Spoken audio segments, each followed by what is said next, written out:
Hello viewers, myself Preeti Dhankar, Assistant Professor in DAV Girls College, and today we are going to discuss Female Reproductive Organ. तो आज का हमारा विषय है महिला प्रजनन तंत्र।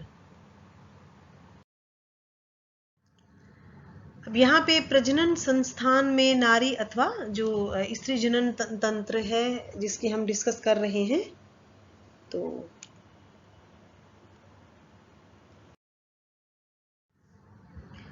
अब महिला प्रजनन तंत्र में जितने भी अंग आते हैं उन्हें हमने दो भागों में बांटा है। एक तो बाह्य अंग है और एक आंतरिक अंग है।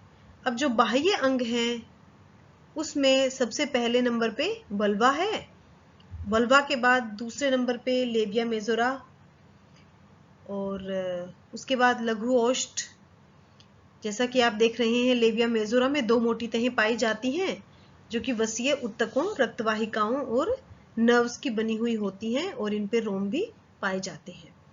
जो लघु ओष्ठ है ये भी संयोजी उत्तक से बना होता है और इसमें वसीय तंतु नहीं के बराबर पाए जाते हैं। अब भगशिश्निका, इसको सबसे उत्तेजक अंग माना गया है और यह अग्रभाग में अवस्थित होता है। अब जो बार्थोलिन की ग्रंथियां हैं, ये दो छोटी ग्रंथियां होती हैं जो कि वेजाइना के दोनों तरफ पाई जाती हैं और ये एक तरल पदार्थ का स्रवण करती हैं। अब जो ये तरल पदार्थ न सिर्फ तरलता प्रदान करता है बल्कि बाह्य जीवाणुओं को नष्ट करने का कार्य भी करता है। स्त्री प्रजनन तंत्र के आंतरिक अंग,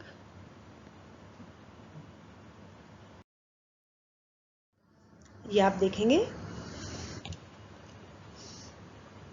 ये जो इलिस्ट्रेशन है इसमें आंतरिक है और जो हमारी जो बीच की लेयर है गर्भाशय की और जो बाह्य है, तीनों ही दिखाई गई हैं। अंडाशय दिखाया गया है दोनों तरफ जो बादाम के आकार की आकृतियां होती हैं और फैलोपियन ट्यूब है।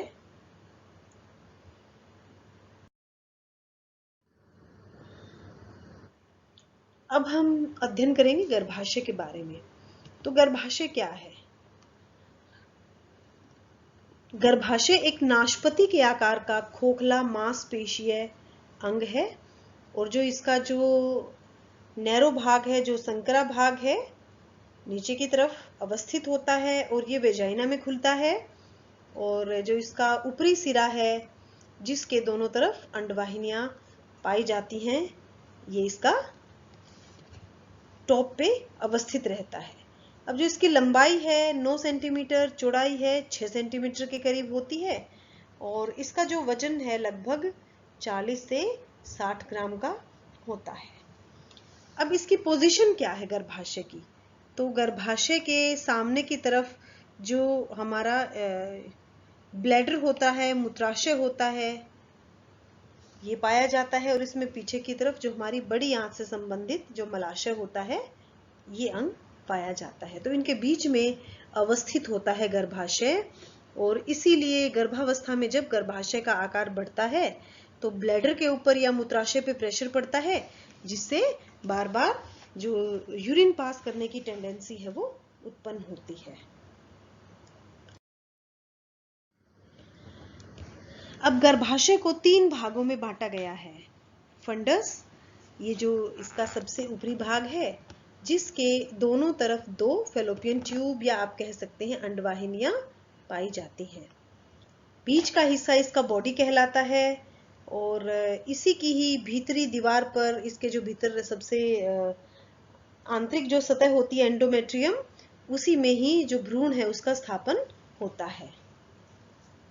ग्रीवा, यह गर्भाशय का सबसे निचला सिरा है जो कि वेजाइना में खुलता है और यह अपेक्षाकृत संकरा होता है यानी कि नैरो होता है।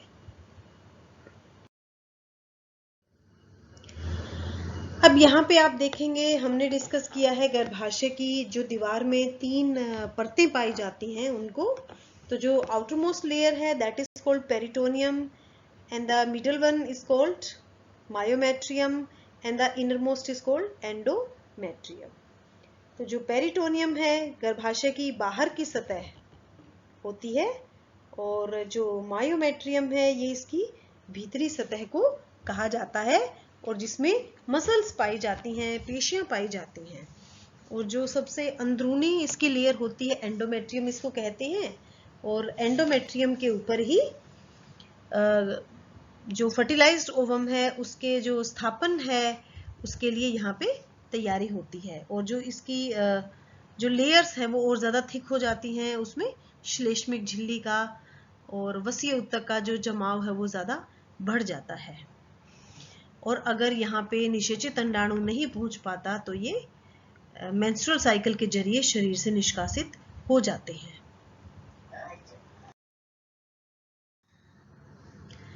अब यहाँ पे आप देखेंगे गर्भाशय का जो चित्र है वो दिखाया गया है इसकी तीनों परतों के साथ। एंडोमेट्रियम सबसे अंदरूनी परत है, मायोमेट्रियम जो कि बीच की है, और पेरिटोनियम जो कि इसकी सबसे बाहरी लेयर है। अब यहाँ पे आप देखेंगे इसके दोनों तरफ बादाम के आकार की ये दो ओवरीज हैं, अंडाशय जिन्हें आप कह सकते हैं हिंदी में। अब इसकी जब आप अंडाशय की भी अनुप्रस्थ काट देख रहे हैं तो यहाँ पे आपको छोटी छोटी ये पुट्टिकाएं या जो फोलिकल्स हैं ये आपको नजर आएंगी। और अंडाशय से लगी हुई ये फेलोपियन ट्यूब है, इसका जो अंतिम सिरा है वायु कोष्ठिका जिसके ऊपर उंगली के जैसे उभार है। तो जो ये अंडाशय है जब यहाँ से अंडोत्सर्ग होना होता है तो अंडोत्सर्ग ओव्यूलेशन के बाद जो अंडा है वो वायु कोष्ठिका में प्रवेश करता है और वायु कोष्ठिका से होता हुआ ये रोम की मदद से अंडवाहिनी में ट्रेवल करता है और उसके बाद इसमें कोशिका विभाजन आरंभ हो जाते हैं और ये एंडोमेट्रियम की भीतरी दीवार के साथ अपने आप को स्थापित कर लेता है। यहाँ इस चित्र में आप देख रहे हैं कि किस प्रकार जो गर्भाशय है वो वेजाइना में खुलता है।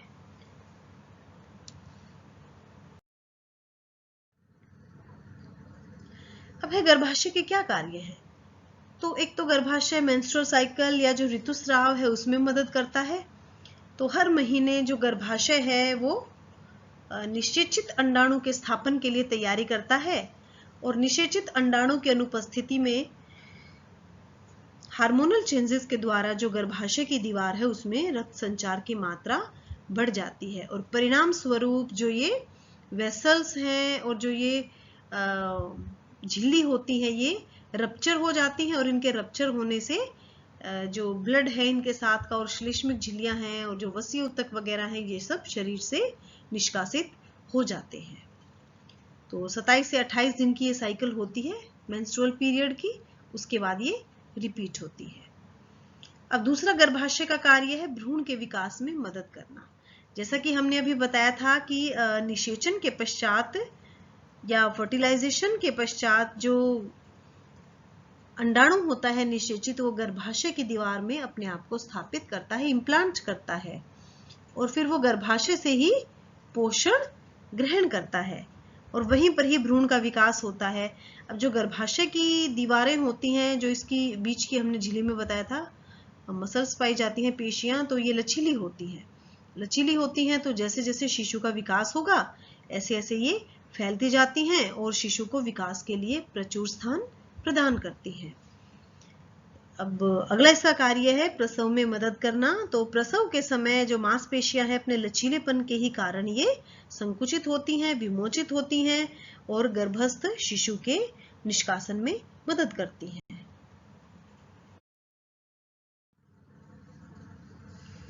अब हम अध्ययन करेंगे अंडवाहिनी के बारे में। तो जो अंडवाहिनी है संख्या में 2 होती हैं, fallopian tube you can call them.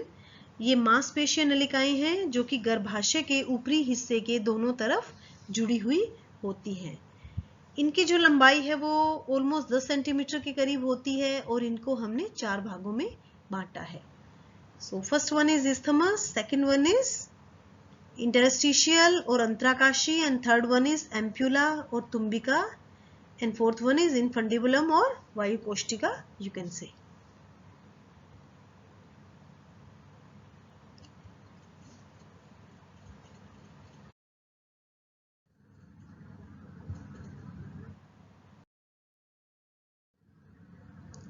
अब यहाँ पे फैलोपियन ट्यूब को हमने एक इलस्ट्रेशन के माध्यम से आपको दिखाने का प्रयास किया है। तो यहाँ पे आप देखेंगे जो गर्भाशय के साइड में अंडाशय है, तो अंडाशय में से अंडोत्सर्ग के बाद वो थोड़ा सा उसका हिस्सा खुला हुआ है अंडाशय का, तो ये इंगित करता है कि यहाँ पे ग्राफियन पुट्टिका आ चुकी है और उसमें जो निषेचित अंडाणु, नॉट निषेचित, उसमें जो परिपक्व अंडाणु है, जो मैच्योर ओवम है, परिपक्व ओवम है, वो अंडोत्सर्ग के बाद जैसे ही बाहर निकला उसको वायु कोष्ठिका की उंगली जैसे उभारों ने लपक लिया और अब वो अंदर ट्रेवल कर रहा है। और ट्रेवल करते समय या आप उसमें कोशिका विभाजन देख रहे हैं, धीरे धीरे उसका आकार बड़ा हो रहा है ट्यूब में। तो ट्यूब में ही कोशिका विभाजन की निषेचित अंडाणु में शुरुआत हो जाती है। अब साइड में आप देख रहे हैं एक और एक सब डायग्राम में दिखाया गया है कि किस प्रकार से शुक्राणु अंडाणु के जो डीएनए या जो उसका जेनेटिक मटेरियल है वहां तक पहुंच रहे हैं।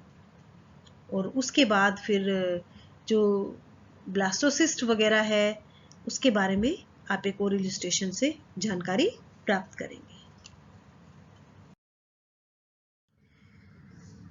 अब अंडवाहिनी के क्या कार्य हैं? तो अंडवाहिनी का प्रथम कार्य है अंडाणु को ग्रहण करना। ओवरी या जो अंडाशय होता है उसमें पीरियड्स के या मासिक स्राव के 13वें 14वें दिन, तो यहाँ पे आपको पहले दिन से काउंट करना पड़ेगा। और अगर आप उन 4-5 दिनों को काट दें उसके बाद के अगर आप स्टार्ट करते हैं तो 8वें 9वें दिन जो अंडाणु है वो परिपक्व हो जाता है और अंडोत्सर्ग के लिए तैयार होता है। अब ये अंडोत्सर्ग ओव्यूलेशन प्रक्रिया के द्वारा अंडाशय से बाहर निकाल दिया जाता है और वायु कोष्ठिका इसको लपक लेती है। और लपकने के बाद जो ये अंडाणु है ये अंडवाहिनी के अंदर जाके और फर्टिलाइज होता है और इस क्रिया को हम कहते हैं निषेचन। अब इसमें सेकंड जो काम है वो निषेचन के बारे में ही है। तो निषेचन क्रिया में कैसे मदद होगी? अंडवाहिनियों में प्रवेश करने के बाद अंडाणु गर्भाशय की तरफ गतिशील होता है और इस समय शुक्राणु व अंडाणु के मिलने की जो क्रिया है उसको निषेचन कहते हैं और यहीं से ही सगर्भता की शुरुआत होती है। अंडाणु को गति भी प्रदान करती है अंडवाहिनी। कैसे करेगी? क्योंकि इसके अंदर छोटे छोटे बाल पाए जाते हैं, रोम जैसी संरचनाएं सिलिया पाई जाती हैं और ये सिलिया जैसे कि खेतों में होता है ना, जब हवा आती है तो गेहूं की बालियां सारी एक तरफ जाती हैं, तो इसी प्रकार की इनकी एक सामूहिक मूवमेंट होती है। एक तरफ ये वेवी फॉर्म में झुकती हैं और धीरे धीरे करके अंडाणु को आगे सरकाने का कार्य करती है। अब यहाँ पे पुनः हमने एक चित्र के माध्यम से आपको समझाने का प्रयास किया है अंडाणु के बारे में। ये अंडाशय से अंडाणु इसमें एंटर करता है और आप देखेंगे कि फिर उसकी जो गति है, पहले फर्टिलाइजेशन की और फर्टिलाइजेशन के बाद आप स्पर्म देख रहे हैं और यहाँ पे ओवम में जो ओवम का डीएनए है वो भी दिखाया है। उसके बाद उसमें 1 से 2 विभाजन, फिर 2 से 4 विभाजन और धीरे धीरे बढ़ते हुए विभाजन।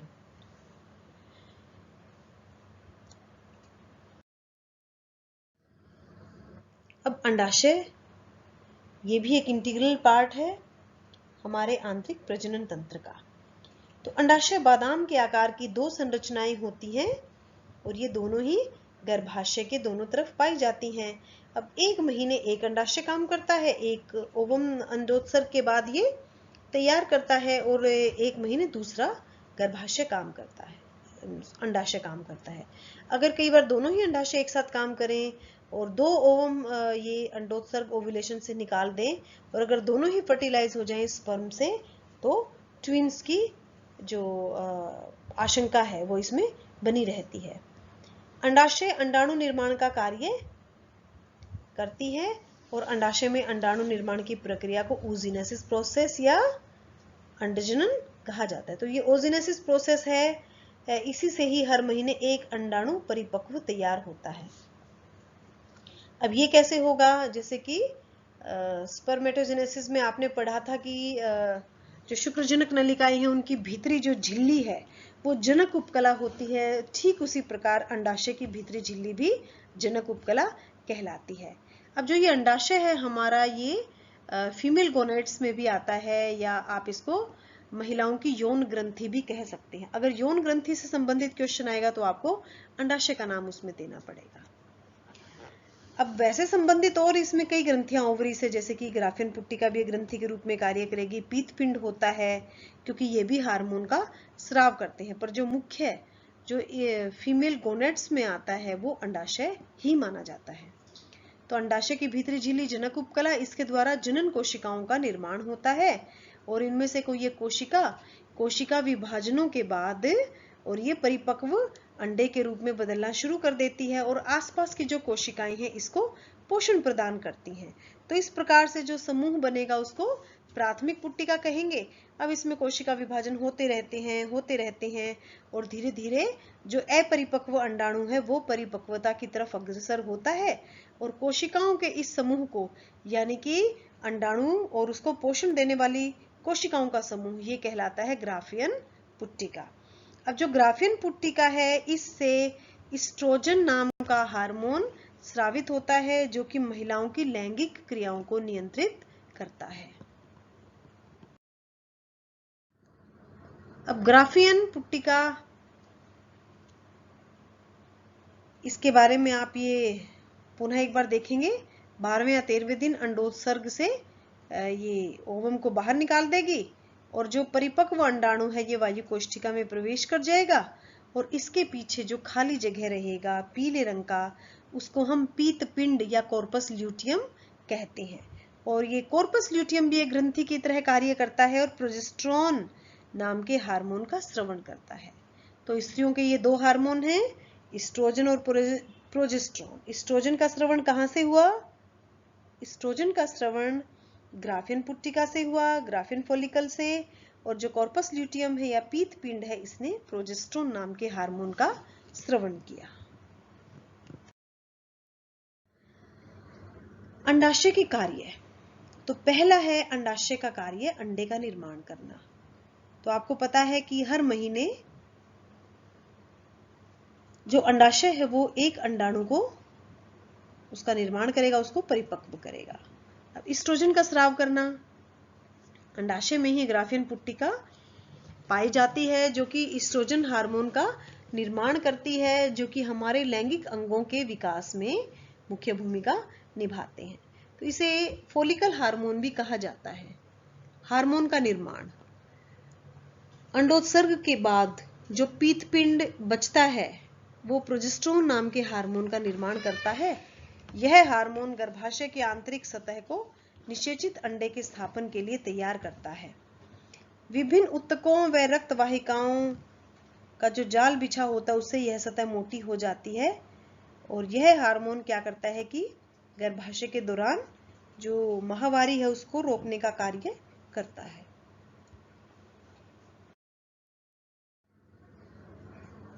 अब यहाँ पे हैं लघु प्रश्न, प्रजनन तंत्र के बाह्य अंगों के नाम बताएं।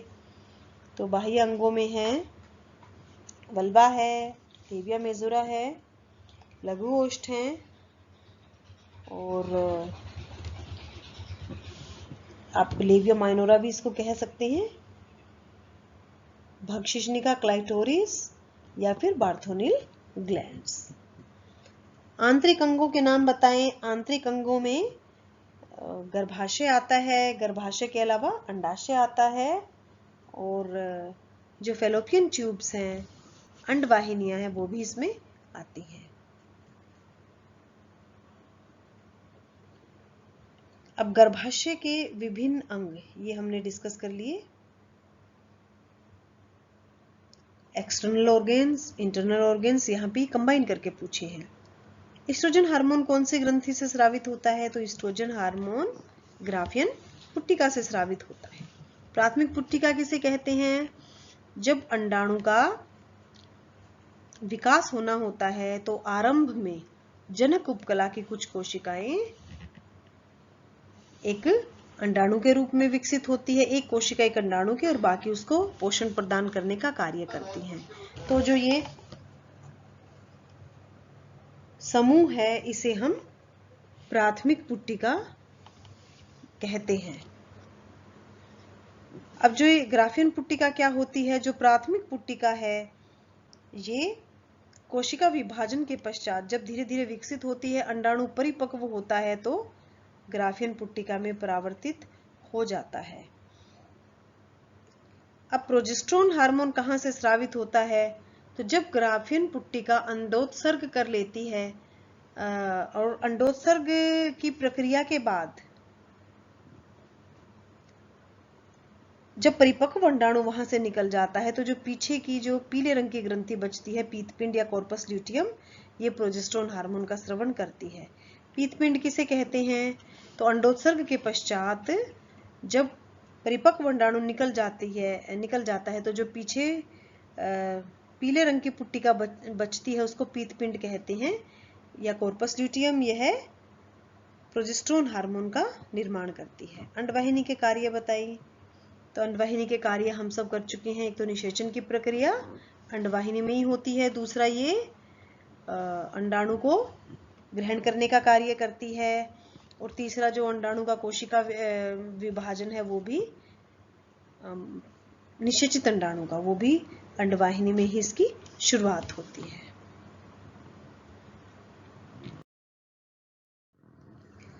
अब बड़े प्रश्न है, प्रजनन तंत्र के बाह्य अंगों की विस्तार पूर्वक चर्चा करें। तो इसमें आपको चर्चा करनी है सबसे पहले गर्भाशय की। अब जैसे खोखला मांसपेशी नाशपति के जैसा अंग है, लंबाई 9 सेंटीमीटर है, चौड़ाई 6 सेंटीमीटर है और 40 से 60 ग्राम का इसका वजन है। अब इसकी स्थिति कहाँ पाई जाती है? मूत्राशय के पीछे पाया जाता है, ब्लैडर के, और ये मलाशय या रेक्टम के आगे पाया जाता है, तो बीच में मिलता है। अब फिर आप इसको कितने भागों में बांटा है? 3 भागों में। फंडस सबसे ऊपरी, बॉडी बीच का और ग्रीवा सबसे नीचे का। अब आप बता सकते हैं कि इसमें कितनी सतह पाई जाती हैं, इसकी जो ये दीवार होती है। अब जो गर्भाशय की दीवार को हमने 3 भागों में बांट दिया। इसकी झिल्ली को पेरिटोनियम है बाहरी, और बीच की मायोमेट्रियम, और जो सबसे अंदर की है वो एंडोमेट्रियम। तो भ्रूण का स्थापन एंडोमेट्रियम पर ही होता है। तो अब इसके अलावा आप बता सकते हैं गर्भाशय के बाद फिर अंडवाहिनी के बारे में, उसके चारों भाग के बारे में, जो कि इस्थमस है, अंतराकाशी है और तुम्बिका है, वायु कोष्ठिका है। इसके बाद गर्भाशय की विस्तृत चर्चा करें तो इसमें आप पुनः गर्भाशय के बारे में बता सकते हैं, जो कि हम पहले भी डिस्कस कर चुके हैं। अंडवाहिनी की कार्यप्रणाली पर आप किस प्रकार से प्रकाश डालेंगे? अंडवाहिनी एक तो अंडाणु को ग्रहण करने का कार्य करती है, निषेचन के लिए स्थान प्रदान करती है, और ये निषेचित अंडाणु को उसके बाद गति करने की भी जो जगह है और उसकी कोशिका विभाजन करने का स्थान भी प्रदान करती है, क्योंकि अंडवाहिनी से ही इसकी शुरुआत होती है। अब प्रजनन क्षमता पर आंतरिक अंग कैसे प्रभाव डाल सकते हैं? तो प्रजनन क्षमता पर आंतरिक अंगों का पूरा प्रभाव होता है। अगर किसी भी अंग में इन्फेक्शन है, मान लिया अगर वेजाइना का इन्फेक्शन है, तो इससे गर्भाशय में भी संक्रमण फैल सकता है, जिससे वो ट्यूब्स में फैल सकता है। अगर ट्यूब्स ब्लॉक हैं तो वही कि वो किस प्रकार से परिपक्व अंडाणु को ग्रहण करेंगी, ना वो उसको आगे गति प्रदान कर सकती हैं, और अगर वो जैसे चिपक जाती हैं या रप्चर हो जाती हैं तो प्रजनन क्षमता पर पूरा प्रभाव पड़ता है और यहाँ पे निषेचन की क्रिया हो ही नहीं पाती। अब इसी प्रकार से कोई भी विकार अगर अंडाशय में आ जाता है, अगर अंडाशय में सिस्ट बन जाते हैं या अंडाशय के जो हार्मोन्स है वो सही प्रकार से समय पर स्रावित नहीं होते, तो इसका भी पूरा का पूरा प्रभाव प्रजनन क्षमता पर पड़ता है। अब जो ये आंतरिक अंग है, ये भी आपने देखा होगा कि जो ये मास्टर ग्रंथि है, अगर वो चैप्टर आपने पढ़ा हो, पीयूष ग्रंथि है, तो कहीं ना कहीं वो भी इनका नियंत्रण रखती है, क्योंकि उसके भी जो हार्मोन्स हैं, जो सेक्स स्टेरॉइड्स हैं, वो इनको नियंत्रित करने का कहीं ना कहीं कार्य करते हैं। तो अगर हार्मोनल इम्बैलेंस है तो भी प्रजनन क्षमता पर प्रभाव पड़ता है। और कई बार जैसे गर्भाशय की टीबी हो जाती है, गर्भाशय में कैंसर हो जाता है, या फिर फाइब्रॉइड उत्पन्न हो जाते हैं, तो इन सब से भी जो फर्टिलिटी है वो काफी प्रभावित होती है। अब अंडाशय में कौन सी ग्रंथियां पाई जाती हैं? तो अंडाशय में दो प्रकार की हमने डिस्कस किया था। एक तो ग्राफियन पुट्टिका है जो कि ईस्ट्रोजन हार्मोन का स्रवण करती है, और जो दूसरी ग्रंथि है वो है पीतपिंड या कॉर्पस ल्यूटियम, और कॉर्पस ल्यूटियम से प्रोजेस्टेरोन हार्मोन का स्रवण होता है। ग्राफियन पुट्टिका से ईस्ट्रोजन और पीतपिंड से प्रोजेस्टेरोन। महिला प्रजनन तंत्र की चर्चा करें, तो भाई ये चर्चा हम इससे पहले भी कर चुके हैं। इसमें आपको सारे अंग बताने हैं, उनके कार्य बताने हैं, और आप प्रजनन क्षमता पर उनके प्रभाव पर भी परिचर्चा कर सकते हैं। तो इस प्रकार जो हमारा आज का ये विषय है, महिला प्रजनन तंत्र को लेके, ये हमारा संपन्न हुआ। तो सुनने के लिए मैं आपका धन्यवाद करना चाहती हूँ, और आशा करती हूँ कि आपको इस विषय से काफी ज्ञान प्राप्त हुआ होगा। धन्यवाद।